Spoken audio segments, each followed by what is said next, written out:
Mike, I just want to go through what we did yesterday with the goal of exploring our rubber compared to the BMS aftermarket rubber, and we could see if we could see any of the visual or physical qualities that would impact the rubber without doing any kind of major testing, but seeing if there's anything that's obvious. And I know you pointed out a bunch of things yesterday that all of a sudden became very material to how the file is going to function, and I thought if we could go through it again and get it recorded, it would give our distributors and our sales staff some advantages of physically seeing what we went through.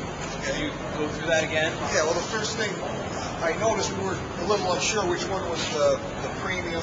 Obviously, this is the Protect rubber. We were unsure which was the premium and which was the standard of the BMS. Originally, we thought this was the premium. It turns out it's not. So just to stop you, because you said that it was obvious it's a Protect, this is the texture and the color and the film on this is because it's extruded, and this rubber is molded rubber. Yeah. So that's what makes it obvious that this is ours. Our process is extruded, and these are molded. And it might not look as pretty because of the extrusion process, but the extrusion process is definitely the better process for the application that we're talking about for snowplow molding. So yeah, extruded, molded, extruded product. That mixture, the compounds that are used in the mixture, the consistency has to be perfect every time for this to be extruded through the dies and come out the same every time. With a molded product, you can be putting whatever you want into the mold, hide it. You know, it could be. I'm not saying that's what's happening here. Right. You know, I know that's happening. Right. You can't get away with it here. No. Here you can get away with it. So there's always a question whether there's recycled or sub-grade material being added in. Correct. Okay. And then a few other things with the molded. There's a lot of inconsistency. So back to the I was talking about the manufacturing process. Ours is cut nice and sheared. The holes are laid out perfectly every time. I noticed that these look like they're hand cut. The holes are off anywhere from a 1/16 to 3/8 of an inch. You know, they're going to have trouble bolting this onto anything. Their holes aren't 12 inches on center.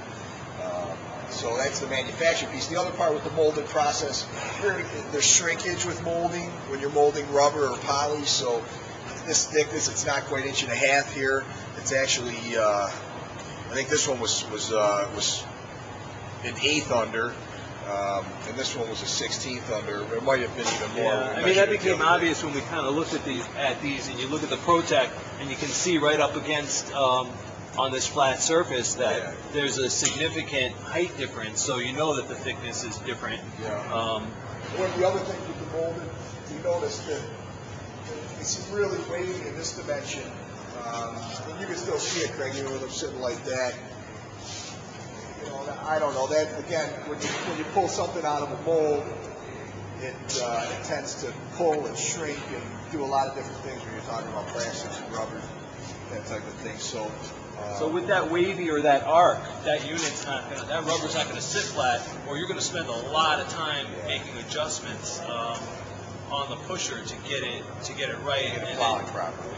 And it's going to be something you're constantly wrestling. What I was going to say, after we determined which was the premium and which was the standard, compared to the Protect, the memory, which is a very important characteristic of this stuff. This is maintaining the most memory. These have been laying out here a while now. You can see they're starting to get a little flatter, but memory retention is a bad thing in this type of application, where you can see that this was rolled up. This stuff was rolled up in a coil, and this retained a lot of memory, which kind of shows that is the cheaper version. Because again, memory retention in any type of rubber or poly is a bad thing. You want it to kind of spring back to its original position, not retain any memory. And you can see the Protect has the least amount of memory, which is a nice thing. And the premium, the BMS premium, is retaining a little more memory, it's a little higher up, a little more coiled up than the Protect. So talking about the cleaning characteristics, I mean this might clean okay initially because it is a little softer, but once it starts retaining that memory, you're going to lose the cleaning characteristics. You're not going to get as much down pressure. I'm really concerned about this product just because it is so hard. Premium piece. The premium piece of that other product. Extremely hard. Could be more susceptible to damage. I don't think you're going to get the deflection you need for the proper plowing position, the proper downforce and scraping, because it is so hard. Another problem with it being as hard, when you clamp the hold down into place, with a softer compound, you're going to crush it too much and deform it.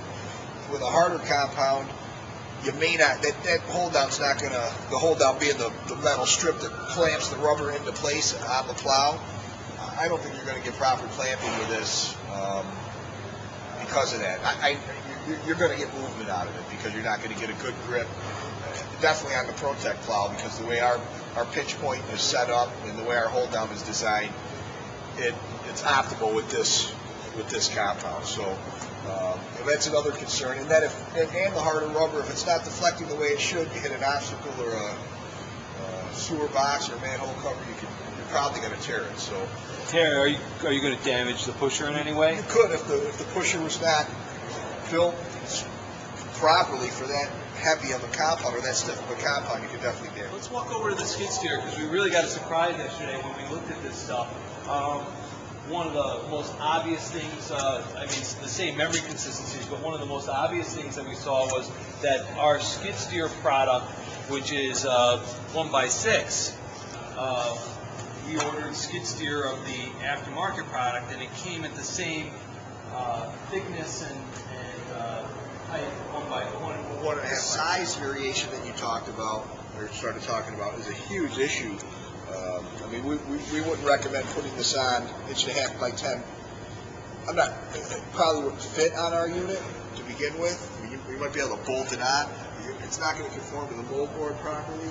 There definitely isn't enough clearance below the steel mold board to the plow surface to get the deflection that you need for it to plow properly. The pusher may not even sit on the ground. It's just way too heavy. Either one of these, it's just way too thick, way too heavy to be put on our skid steer model and have it plow properly. And the competition's also, they're all similar. So I think this is really a bad application for a skid steer model. Again, all the same deficiencies that we saw with the loader model come into play here. And the dimensions are off. You did overlay the unit on. The holes would line up at one end, but at the other end. Yeah, I mean, this rubber was actually too short, Craig. It looks like they're oh, you're right. If you look at it now, yeah, you're right. It's not too long. It's too short. Because they're cutting it to the loader specification. They must not. That's one of the problems with aftermarket stuff. They don't realize that we have it seems intuitive that you'd want a shorter piece of rubber because it's a smaller unit, but actually you need a longer piece of rubber on the skid steer units because of the mold board shoe configuration. So you're going to have large gaps between the end of the rubber and the wear shoe, so you'll be leaving snow behind. So in this piece won't even bolt because the holes are off so much. It's not going to bolt out. So in this case, the person who purchased this rubber for their 8-foot skid steer would not even be able to get it on. No. They'd be reconfiguring the holes and forcing it, and the angle of attack and the radius that rubber actually bends into while you're plowing all comes into play for proper plowing, getting that squeegee effect. If all those things don't line up, you could be turning your parking lot into an ice rink. We've seen it happen.